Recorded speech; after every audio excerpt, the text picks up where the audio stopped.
को लेकर दिए गए बयान पर अब अशोक गहलोत ने अपनी सफाई दी और उन्हें सीधा आरोप लगाया है कि उनके बयान को तोड़ मड़ोड़ कर पेश किया गया है, जबकि वो राष्ट्रपति का सम्मान करते हैं। बीजेपी ने इसे लेकर सफाई भी मांगी थी और कहा था कि न सिर्फ अशोक गहलोत बल्कि राहुल गांधी माफी मांगे।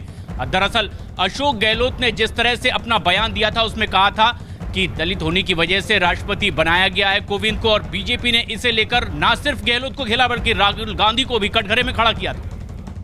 तो सीधे तौर पर अशोक गहलोत ने ट्वीट करके ये कहा है कि उनके बयान को गलत तरीके से समझा गया है। हालांकि इस बयान के सामने आने के बाद ही बीजेपी उन पर हमलावर हो गई थी। हमारे साथ भवानी, हमारे सहयोगी जुड़ रहे हैं। भवानी, राष्ट्रपति का सम्मान करता हूं और मैंने ऐसा कुछ नहीं कहा।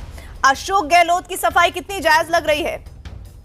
देखिए, कुछ नहीं कहा, ये कहना तो उनका बयान झलकता है और प्रेस कॉन्फ्रेंस में कहा है। उनका बयान भी कहीं से वो मिस कोट करने की बात कर रहे हैं, जबकि प्रेस कॉन्फ्रेंस में साफ तौर पर उन्होंने कहा था कि गुजरात इलेक्शन के अंदर जातीय समीकरण साधने के लिए रामनाथ कोविंद को राष्ट्रपति बनाया गया था और इसी वजह से आडवाणी पीछे छूट गए। सीधा सीधा उनका बयान था और जिसमें जाति शब्द उन्होंने कोट किए, ये उनको कहा। लेकिन जैसे ही बवाल मचा, जैसे ही शायद अशोक गहलोत को ये एहसास हुआ कि क्योंकि रामनाथ कोविंद राष्ट्रपति एक संवैधानिक पद पर बैठे हुए हैं, तो उसके बाद में अब टर्न लिया उन्होंने और उन्होंने ये सफाई दी कि उनका वो सम्मान करते हैं, उनको मिस कोट किया गया है, वो ऐसा नहीं कहना चाहते थे।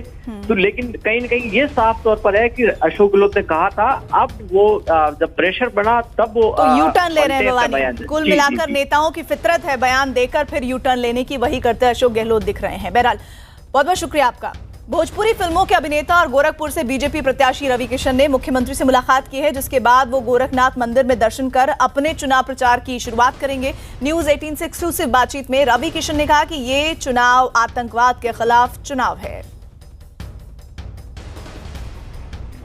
गोरखपुर हाई प्रोफाइल सीट है जहां से भोजपुरी सिने स्टार रवि किशन को प्रत्याशी बनाया गया। आज उन्होंने मुख्यमंत्री से मुलाकात की है। हमारे साथ तो मौजूद हैं। कितना बड़ा चैलेंज आप देखते हैं गोरखपुर सीट पर? कोई चैलेंज नहीं है। देखिए, एक तो गोरक्षनाथ बाबा का आशीर्वाद है, योगी जी का आशीर्वाद है, प्रधानमंत्री जी के कार्यों का आशीर्वाद है, देश प्रेम में लीन है पूरा देश, और ये इतना अद्भुत चुनाव है कि पूरे विश्व की नज़र इस चुनाव पर है। तो हमको नहीं लगता, बस हमको हर दरवाजे जाके नॉक करना है और प्रधानमंत्री जी की नीतियों को, जो उन्होंने योजनाएं बनाई हैं, जो योजनाएं गांव किसान के लिए, देहात के लिए दी हैं, उसको जनवाना है हमको। योगी जी के कार्यशैली को जनवाना है, क्योंकि अपोजिशन अपने स्वार्थ में बहुत चीज़ भुलवा देता है। तो उसको हर दरवाजे, हमारा कोशिश है कि ये एक महीना हमको जो मिला है, 19 मई को हमारे यहाँ चुनाव है गोरखपुर में, तब जाके हर दुआरे, हर दरवाजे हाथ जोड़ना और बताना है कि ये हमारे प्रधानमंत्री की जगह, ही गाँव के कोने प्रधान का चुनाव ना हो। ये प्रधानमंत्री का चुनाव है, एक निस्वार्थ प्रधानमंत्री, और एक वंशवाद का एक पूरा एक महामंडली, एक चौकड़ी जो जमावा, ये उसके खिलाफ चुनाव है।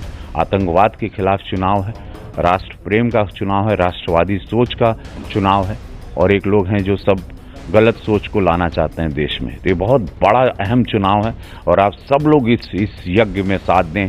हमारे अद्भुत प्रधानमंत्री श्री नरेंद्र मोदी जी का ये प्रधानमंत्री का चुनाव है, ये मत भूलिए।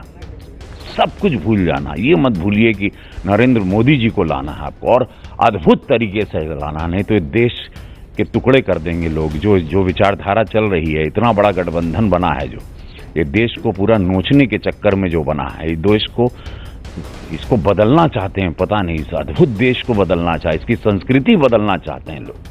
कैसी विचारधारा लेके लोग आ गए खाली सीट पाने के लिए, राज्य अपना बनाने के लिए, हमारे इतिहास को भुलवाना चाहते हैं। तो आप लोग कृपया वोट करिएगा, प्रधानमंत्री जी को जितवाना आप लोगों को कृपया।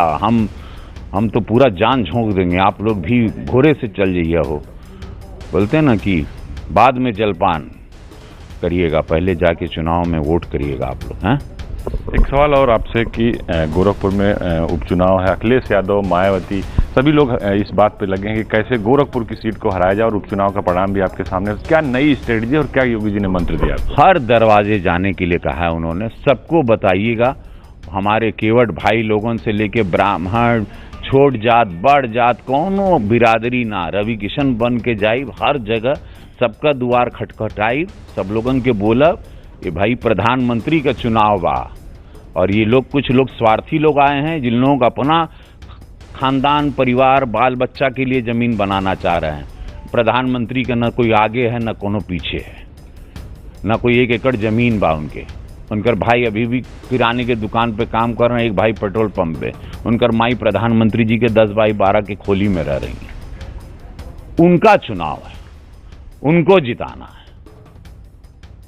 कि आप इनकर कोनो फॉरेन में बैंक बैलेंस नहीं है, ना तो उनके वहाँ के अकाउंट में, ना फॉरेन में इनका कोई लैंड है, ना जमीन है, ना मेहरारू खातिर उनके डायमंड का कोनो नेकलेस खरीदे के बाद।